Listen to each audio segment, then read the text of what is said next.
같이 러시아 블라디보스톡에서 사역하고 계시는 우리 황돈현 선교사님 그리고 정경선 선교사님 모시고 우리가 말씀을 듣고 또 러시아 선교 보고도 함께 듣는 시간들을 가지도록 하겠습니다. 자녀가 두 분이 있는데 인우, 수진이. 인우는 아들이고 수진이는 딸입니다. 서울에 지금 있다고 합니다. 우리 두 분 선교사님 앞으로 잠시 모실 때 큰 박수로 한번 환영해 주시길 바랍니다. 두 분 같이 좀 나오시죠. 네. 올라오십시오. 우리 말씀은 우리 황 선교사님 전하시겠지만은 인사는 그래도 저희는 같이 인사하는 문화가 있어가지고 먼저 우리 정 선교사님 먼저 좀 인사하시고 황 선교사님 이어서 말씀 전해주시겠습니다.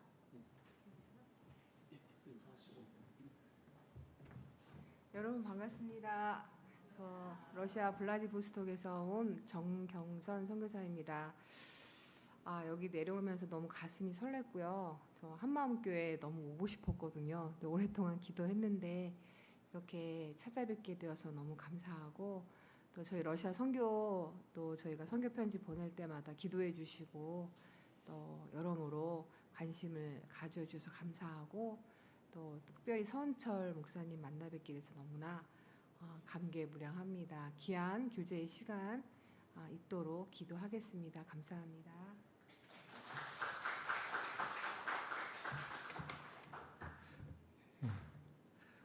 Здравствуйте. 무슨 말인지 잘 모르시겠죠? 러시아 말로 안녕하세요 라는 인사입니다. 이제 지금 한국과 러시아 관계가 안 좋아서 러시아 가기 어렵겠지만 나중에 또 러시아로 오실 수도 있으니까 러시아 말을 한두 마디 제가 좀 가르쳐 드리면 좋을 것 같아요. 그 러시아 말로 아침 인사는 도브로의 우뜨로입니다. 자, 한번 해보겠습니다. 도브로의 우뜨로. 우뜨로. 저녁 인사는 도브로의 베체르. 잘 안 외워지죠? 이거 외우는 방법이 있어요. 어느 장로님이 저한테 가르쳐 주신 건데 도브로의 우뜨는 더불어 웃더라. 그 다음에 도브로의 베체르는 더불어 뱃제라. 이렇게 외우면은 아침 인사와 저녁 인사를 마스터합니다. 그러면 가서 이제 러시아 사람들한테 아침 인사, 저녁 인사는 하실 수 있는 거예요. 그래서 잘 외우셔서 나중에 러시아 오실 때 활용하시기 바랍니다. 오늘 그리스도의 사랑이 강권하시는 도다라는 제목으로 함께 말씀을 나누기 원합니다. 여러분, 제가 하나 질문을 하겠습니다. 세상에서 가장 소중한 것이 무엇이라고 생각하십니까? 가장 소중한 게 여러분한테는 뭘까요? 사랑, 또 너무 소중한 게 많아서 생각이 안 나시죠? 그러면 다른 질문을 제가 한번 해보겠습니다. 제가 여러분에게 이 자리에서 100억을 드린다 그러면 받으시겠습니까? 네, 받으시겠죠, 물론. 그러면 또 하나 질문을 할게요. 이 100억을 오늘 받고 내일 죽으시겠습니까? 아니면 100억을 안 받고 계속 사시겠습니까?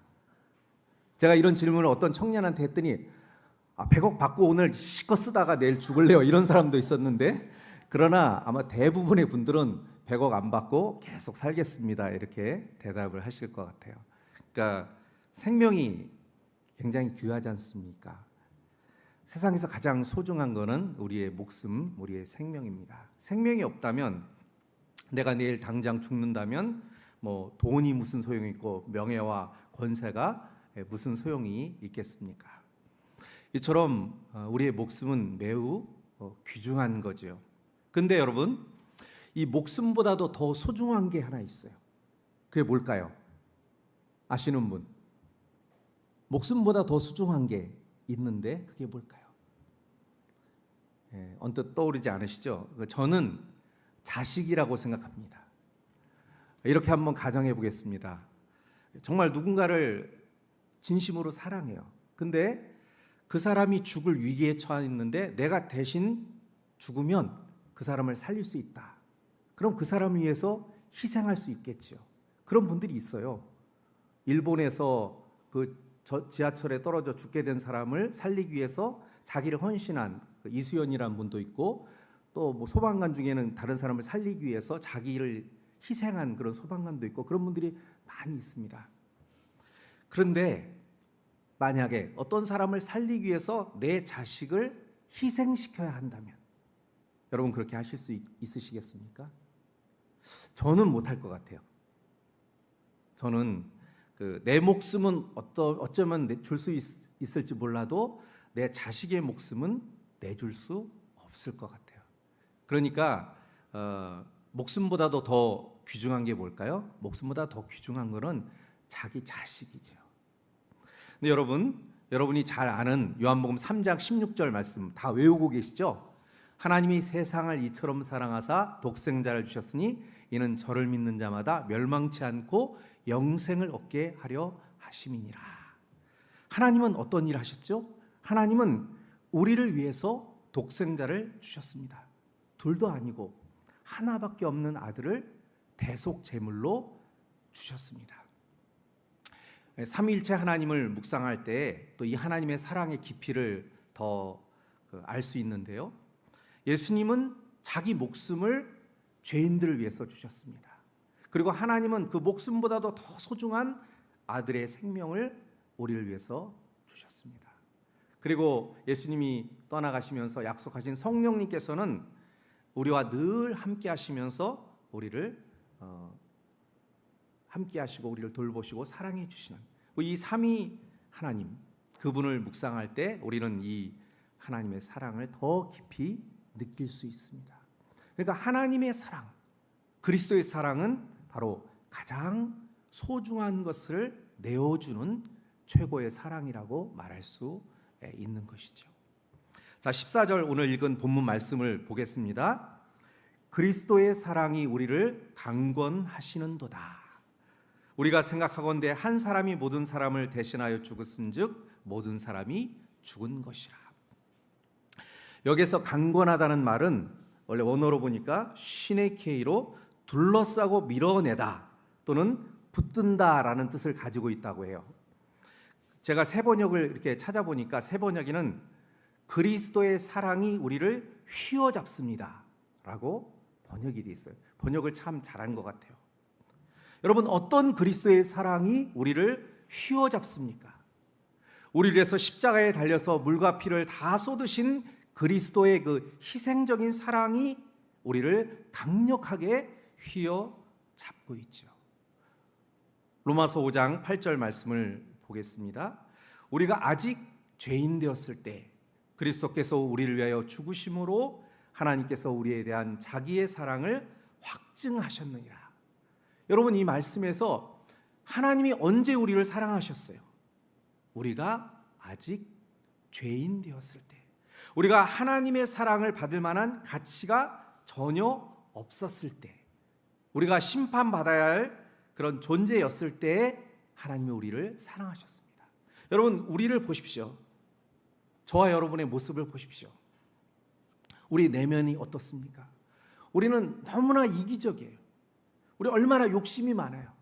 우리 얼마나 거짓되고 얼마나 위선적이고 그렇습니까? 저의 내면을 바라봐도 저 선교사지만 참 절망이 될 때가 많이 있습니다. 이런 우리가 하나님의 사랑을 받을 만한 자격이 과연 있을까요? 그런데 하나님은 이런 우리를 사랑하셨어요. 그리스도는 이런 우리를 사랑하셔서 자기를 온전히 희생하셨습니다. 저는 러시아에서 마약 중독자, 알코올 중독자, 이런 중독자들을 보면은 마음이 너무나 아픕니다. 그들은 죄의 욕망을 채우려다가 결국은 몸도 마음도 다 망가지고 완전히 폐인이 돼버린 아주 비참한 자들입니다. 이런 사람들은 사랑받을 만한 자격이 전혀 없는 것처럼 느낍니다. 그런데 그리스도께서는 그런 죄인들도 사랑하셨어요. 오늘 사도 바울의 마음속에는 이 그리스도의 사랑이, 그리스도의 십자가의 사랑이 요동치고 있습니다. 예수 믿는 자들을 핍박하고 체포하려 가기 위해서 다메섹으로 가던 자신을 만나 주시고 그를 용서해 주시고 이방인의 사도로 삼아 주신 그리스도의 사랑이 늘 그의 가슴속에서 요동치고 그를 사로잡고 있었습니다. 여러분, 사도 바울이 예수님을 만나고 이제 한 약 20여 년이 지난 후에 이 고린도 후서를 썼다고 합니다. 그는 그 20년이 지났음에도 불구하고 그리스도의 사랑이 그 마음 가운데 휘몰아치고 있습니다. 그가 이처럼 그리스도의 사랑에 사로잡혔을 때 그는 오늘 말씀처럼 사람들이 미쳤다고 해도 조금도 흔들리지 않았어요. 한 번은 바울이 이고니온에 가서 바울과 바나바가 전도를 할 때였습니다. 유대인들이 깡패를 동원해서 이들이 복음을 전하지 못하게 하려고 테러를 했습니다. 돌로 쳐서 거의 죽을 지경이 됐어요. 그 보니까 죽은 것 같아서 내두고 성 밖으로 질질 끌어냈는데 바울이 어떻게 했습니까?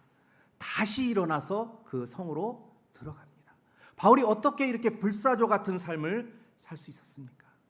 그는 아시아에서 당한 고난이 너무나 커서 나는 마치 사형 선고를 받은 것 같다고 이렇게 서신서에서 고백을 하고 있고 이렇게 간증을 하고 있어요.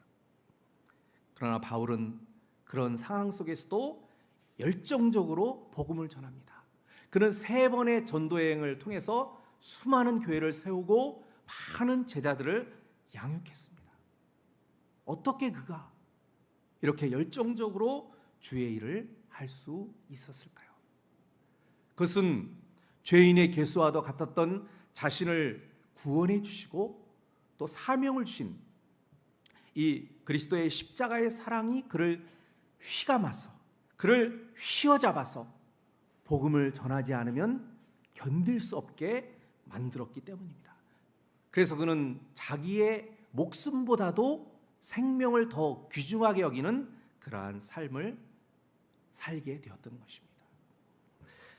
제 아내가 아까 소개를 했었는데 제 아내는 그 둘째 아이를 낳고 나서 그 약물 부작용으로 자율신경 실조증이라는 그 이상한 병에 걸렸어요. 이거는 이제 약간 힘들고 피곤하고 그러면 전해질이 파괴가 와서 막 호흡곤란이 오고 링거를 맞아야 되는 그런 상태가 됩니다. 근데 이제 러시아에 갔는데 러시아에는 여기처럼 조금 어려워지면 이제 응급실에 가서 링거를 맞고 이럴 수 있는 상황이 아니었습니다. 그래서 이제 동네 약국에서 링거액을 사다가 이제 간호사 경험이 있으신 분을 집으로 모셔다가 그분한테 가끔씩 링거를 맞곤 했어요. 근데 이분이 또 멀리 이사를 가버렸어요. 그러니까 이 아내가 너무 힘들어서 링거를 맞아야 되는데 링거를 놔줄 사람이 없으니까 자기가 막 벌벌벌 떨면서 자기 손을 이제 주사바늘 꽂아가지고 이렇게 링거를 맞으면서 이렇게 사역을 하는 모습을 저는 옆에서 지켜봤습니다. 어떻게 그렇게 할 수 있었을까? 저는 그리스도의 사랑이 마음을 강권했기 때문에 그런 사역을 할 수 있었다고 생각을 합니다. 사랑하는 한마음교회 성도 여러분, 이 놀라운 그리스도의 사랑이 여러분들을 사로잡고 여러분의 마음에 항상 요동쳐서 그리스도의 사랑을 전하는 일에 힘쓰시기를 간절히 기도드립니다.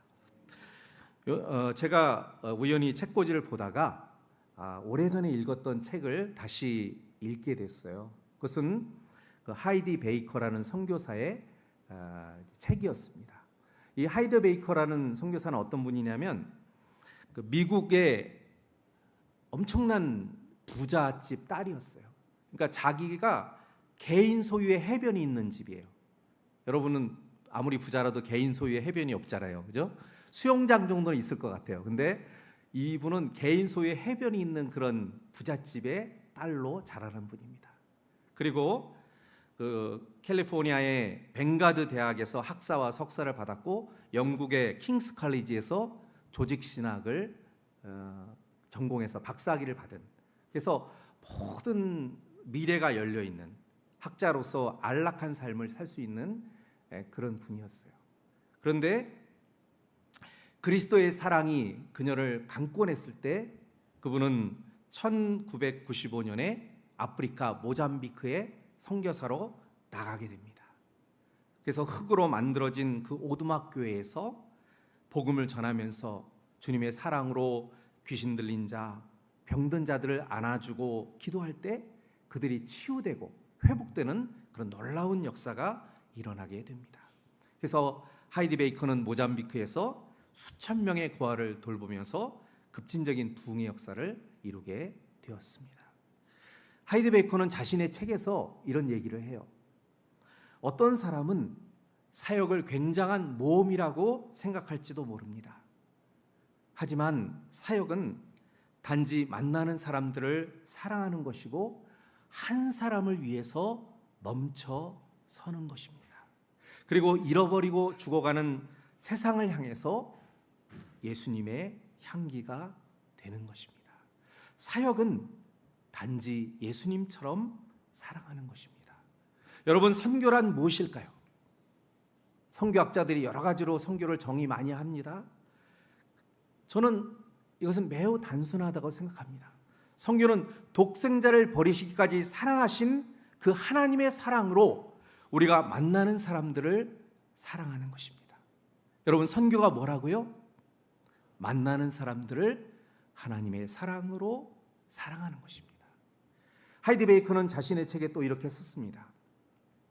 예수님처럼 우리에게도 오직 하나의 목표와 목적이 있습니다. 우리에게 맡겨진 일은 사랑하는 일입니다. 우리의 사명은 하나님을 사랑하고 이웃을 사랑하되 열정과 긍휼을 품어야 하는 것입니다. 우리는 사랑을 필요로 하는 자들에게 예수님의 사랑을 가져다 주기 위해서 창조되었습니다. 사역은 바로 사랑을 통해서 나타나는 섬김입니다. 인도에서 빈민가 병자와 고아들을 위해 헌신했던 마더 테레사는 이런 이야기를 했습니다. 나누지 않은 사랑은 아무런 의미가 없습니다. 사랑은 행동으로 나타나야 하는 것입니다. 우리는 더 큰 목적, 사랑하고 사랑받기 위해서 창조되었습니다. 사랑은 어떤 조건 없이, 어떤 기대 없이 한 사람을 사랑하는 것입니다. 저는 대학생 시절에 선교단체를 통해서 복음을 듣고 예수님을 만났습니다. 그 당시는 UBF였고 지금은 CMI라는 선교단체로 되었습니다. 저는 제 자신이 아주 지극히 모범적인 사람이라고 생각했습니다. 저는 사고 친 적이 없고 일진도 아니었고 남을 괴롭힌 적도 없어요. 아주 평범한 모범생이었어요.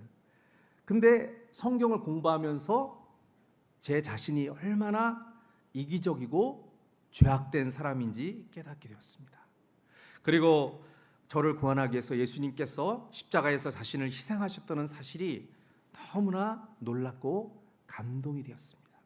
이 그리스도의 사랑이 저를 사로잡아서 저는 이 구원의 소식을 전하는 삶을 살기로 결단했습니다. 그래서 대학 시절에 공부보다는 주로 전도를 하느라고 많이 캠퍼스를 뛰어다니고 석사과정 때 저희 지도 교수님이 저를 불러다 경고했어요. 너는 석사로서 실험을 해야 되는데 맨날 전도하러 다니냐? 실험은 언제 할 거냐? 물론 그때 잘못했죠. 열심히 실험을 했어야 되는데 그래도 졸업은 했습니다.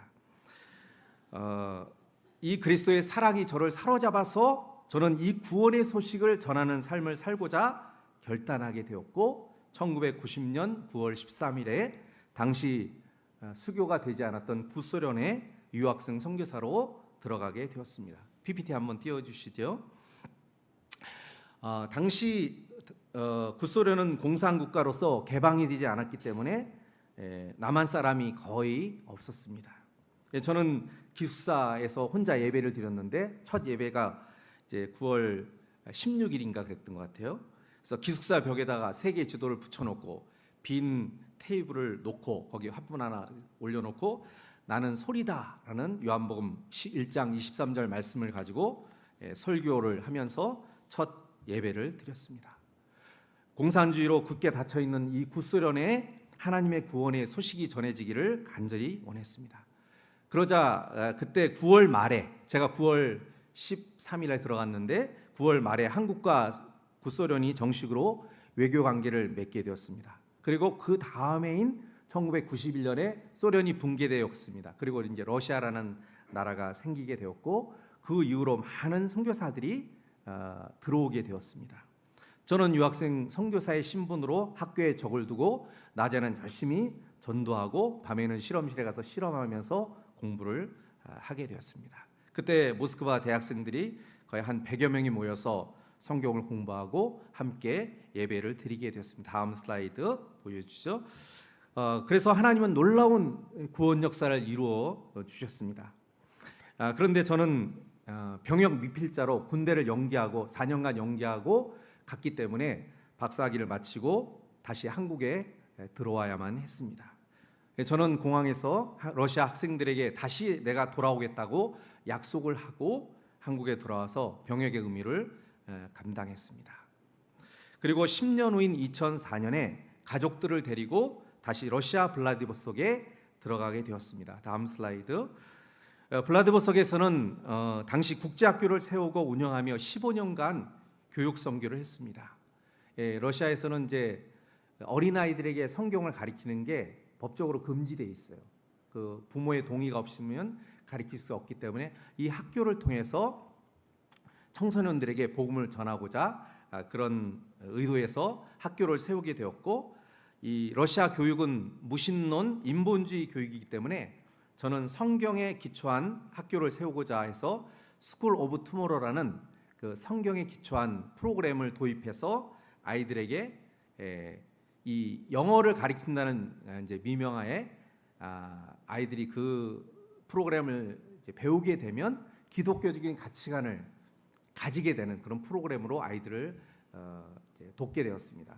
이 프로그램이 좋은 장점은 뭐냐면 각 챕터가 끝날 때마다 영어 성경을 암송해야만 다음 단계로 넘어갈 수 있게 돼서 아이들이 자연스럽게 성경을 외우게 되고 또 성경 말씀이 그들의 심령에 새겨지게 되는, 그래서 아이들이 예수님을 만나게 되고, 그래서 예수 믿지 않던 아이들이 예수님을 영접하고 또 교회에서 세례를 받는 그런 역사가 일어나게 되었습니다. 이렇게 학교를 제가 15년간 섬기고 교장으로 10년간 사역을 하다가 하나님은 저를 다시 교회 개척 사역으로 인도해 주셨습니다. 다음 슬라이드. 2018년 11월 3일 날 다음 슬라이드. 러시아 블라디보스톡 시내에 블라디보스톡 영광교회를 개척하게 되었습니다. 저는 교회를 개척하면서 몇 가지 비전을 갖게 되었습니다. 첫 번째로는 러시아인 현지인 사역자를 세워서 그 연해주가 이제 북한하고 중국의 접경지대예요. 아주 가깝습니다. 그래서 북한과 중국의 선교사를 파송하는 비전을 갖게 되었습니다. 다음 슬라이드. 저희는 또 다음 슬라이드. 저희는 현재 알렉산드르 전도사와 또 세르게이 전도사가 신학을 공부하며 사역자로 섬기고 있습니다. 그리고 저는 이번 합신 세계 선교사 대회를 참석하면서 이 하나님이 주신 비전을 새롭게 하게 되었는데요. 그것은 러시아의 선교사 훈련을 세우는 것입니다. 아까 말씀드린 대로 연해주는 중국과 북한이 만나는 국경지대라서 거기에 중국 사람도 많이 있고 북한 사람도 많이 있습니다. 요즘 그 러시아가 중국하고 북한하고 관계가 너무 좋아요. 그래서 중국 유학생들이 한 1000여 명 이상이 연방대학교에 유학을 와 있고 매일 중국 관광객이 오고 중국 장사하는 분들이 많이 들어와 있습니다. 그리고 북한 노동자들이 또 많이 들어와 있어요. 그래서 지금은 중국 선교가 막혀서 중국에 계시는 선교사님들이 비자발적으로 철수해서 다른 지역에 많이 가 계시고 이제 중국에 들어가서 선교하기는 굉장히 어려운 상황입니다. 그러나 이 러시아는 중국인들을 그쪽으로 몰아주시고 북한인들을 불러주셔서 거기에서 사역자를 키우면 중국과 북한의 선교사를 마음껏 보낼 수 있습니다. 그래서 저는 앞으로 기회가 된다면 선교사 훈련을 세워서 러시아 사람들을 키우고 또 중국이나 북한 사람들을 양육해서 중국과 북한과 이슬람권의 선교사로 보내고자 하는 그런 비전을 보게 되었습니다. 하나님께서 당신의 때 그 당신의 방법대로 이 사역을 이루어 가시기를 기도합니다. 두 번째는 사회적 약자를 돌보는 사역을 하는 것입니다. 저희는 현재 재활센터, 중독자 재활센터와 무료 급식 사역을 하고 있습니다. 현재 러시아는 그 전쟁으로 인해 경제가 많이 어렵습니다. 그 제재를 받고 있어서 수입하는 물건들은 한 7배에서 10배 정도 가격이 올랐어요. 그러니까 서민들의 삶이 너무나 힘듭니다. 그래서 곳곳에서 쓰레기통을 뒤지는 사람들이 많이 보입니다. 그리고 오랜 공산주의 치하, 70년간의 공산주의 치하, 그리고 또 이제 전체주의, 그리고 이런 치하에서 또 지금은 전쟁 때문에 젊은이들에게 비전이 없습니다. 그래서 알코올 중독자, 마약 중독자들이 많이 있습니다. 저희는 재활센터를 통해서 이런 중독자들이 새 사람이 되도록 돕고 있습니다. 사진에 보시는 분은 이 죄냐라는 형제인데, 이분은 원래 알코올 중독자로 또 노숙자로 비참한 삶을 살고 있었어요. 여기저기 떠돌아다니면서 아무데나 자고 또 일도 구하지 못해서 방황하고 있었는데, 저희 재활센터에 와서 성경을 공부하고 예수님을 만나고 이제 지난 부활절에는 세례도 받게 되었습니다. 이 사람의 삶이 완전히 달라져서 술도 끊게 되고 이전 부인과 합치고 또 이제 직장도 잡아서 일도 하게 되었습니다. 비참한 삶을 살던 분이 예수님의 사랑을 영접하고 아주 건강한 사람으로 거듭나게 되었습니다. 저는 이 형제를 보면서 그리스도의 사랑의 능력을 경험할 수 있게 되었습니다. 사실 중독에서 벗어난다는 것은 매우 힘든 일입니다. 그러나 그리스도의 사랑이 그의 마음을 사로잡을 때 중독자도 변화되는 것을 보았습니다. 가장 소망 없는 사랑을 변화시키는 그런 하나님의 사랑은 참으로 놀랍습니다. 다음 슬라이드. 그리고 저희는 매주 금요일 날, 지금 이거는 전도하는 사진이고, 다음 슬라이드. 매주 금요일에 또 다음 슬라이드. 매주 금요일에 무료 급식 사역을 하고 있습니다. 굶주린 이들에게 따뜻한 스프와 빵과 맛있는 차를 준비해서 그들이 모인 곳에 찾아가서 함께 찬양하고 말씀을 나누고 그들에게 음식을 나눠줍니다. 우리 교회 성도들이 모두 이 일에 기쁨으로 동참하고 있습니다. 저희 교회는 큰 교회가 아니에요. 한 25명 정도 남짓되는 아주 작은 교회입니다. 또 우리 교회는 자체 운영도 힘든 어려운 교회입니다. 그럼에도 불구하고 우리는 매주 가난이들에게 음식을 나눠주는 그런 사역을 하고 있습니다. 한마디로 콩 반쪽을 나눠서 먹는 그런 사역을 하고 있는 것이죠. 여러분, 우리가 왜 이 사역을 할까요? 우리가 형편이 넉넉해서 이 일을 하는 것이 아닙니다. 그리스도의 사랑이 우리를 강권하시기 때문에 우리가 이 일을 하는 것입니다. 그리스도의 사랑이 휘몰아쳐서 우리의 가슴을 적시고 넘치기 때문에 그 사랑을 전하기 위해서 우리가 이 일을 하는 것입니다. 한마디로 그리스도의 사랑에 강권되었기 때문에 너무나 이것이 자연스럽게 이웃사랑으로 흘러가게 되는 것입니다. 우리가 만나는 사람들은 너무나 초라한 사람들이에요. 자기의 욕망을 채우려다가 완전히 망가져버린 가장 절망적인 사람들입니다. 그들은 매력적이지 않아요. 길 가다 만나면 피해가고 싶은 그런 사람들입니다. 그러나 우리 교회 형제들은 기쁜 마음으로 이 모든 수고를 감당합니다. 얼굴에 환한 미소를 띠고 사랑이 듬뿍 담긴 스프를 대접합니다. 하나님의 사랑을 받은 자로서 하나님의 사랑을 전하고자 기쁨으로 이 일을 감당하고 있습니다. 저는 형제들에게 이렇게 말합니다. 우리가 그들에게 음식을 나눠줄 때 이 음식은 단순한 음식이 아니라 주님의 사랑을 나누어 주는 것입니다. 그러므로 여러분의 사랑을 가득 담아 나누어 주십시오. 무료급식 사역은 바로 사랑을 나눠주는 사역을 하는 것입니다. 저희가 그리스도의 사랑에 강권되어서 계속해서 무료급식 사역을 통해서 그리스도의 사랑을 잘 전할 수 있도록 여러분께서 많이 기도해 주시기를 부탁드립니다. 다음 슬라이드. 구제와 전도, 이 모든 사역의 기초는 그리스도의 희생적인 사랑입니다. 하나밖에 없는 독생자를 내어주신 하나님의 놀라운 사랑에 강권되어서 우리가 이 사역을 하는 것입니다. 우리의 이 사역을 통해 하나님이 독생자를 내어주신 그 크신 사랑이 복음을 알지 못해 죽어가는 러시아 영혼들에게 깊이 전해주도록 여러분께서 기도해 주시기를 부탁드립니다. 특별히 지금 전쟁으로 고통당하고 있는데 전쟁이 끝나고 속히 평화가 찾아오도록 우리 영광교회가 제자를 양육하는 교회가 되어서 또 전도하는 교회, 또 사회적 약자들을 감당하는 그런 교회가 되도록 여러분들께서 많은 기도를 해주시면 감사하겠습니다. 함께 기도하시겠습니다. 존귀하신 하나님 아버지, 오늘 한마음교회에 와서 또 귀한 성도님들과 함께 교제하며 주의 말씀을 나눌 수 있도록 은혜 주신 것을 감사합니다. 하나님, 그리스도의 사랑이 사도 바울의 마음을 사로잡았을 때 그가 열정적으로 주의 복음을 전하고 나의 사명을 감당하는 데 아끼지 않겠다고 고백했던 것을 우리가 봅니다. 아버지 하나님이시여, 그리스도의 사랑이 우리 사랑하는 이 한마음교회 모든 성도들의 마음을 사로잡게 해주시고 그 사랑에 강권되어서 만나는 모든 이들에게 그리스도의 사랑을 증거하는 이들 되게 도와주시고 그리스도의 사랑을 나누어주는 그런 복된 인생을 살아갈 수 있도록 도와주시옵소서. 하나님께서 그 사랑이 러시아에도 흘러넘쳐서 러시아를 변화시키게 도와주시고 그 러시아를 통해 중국과 북한이 또 이슬람권이 변화되는 놀라운 역사를 이루어 주시옵소서. 감사드리고 예수님의 이름으로 기도드리옵나이다. 아멘.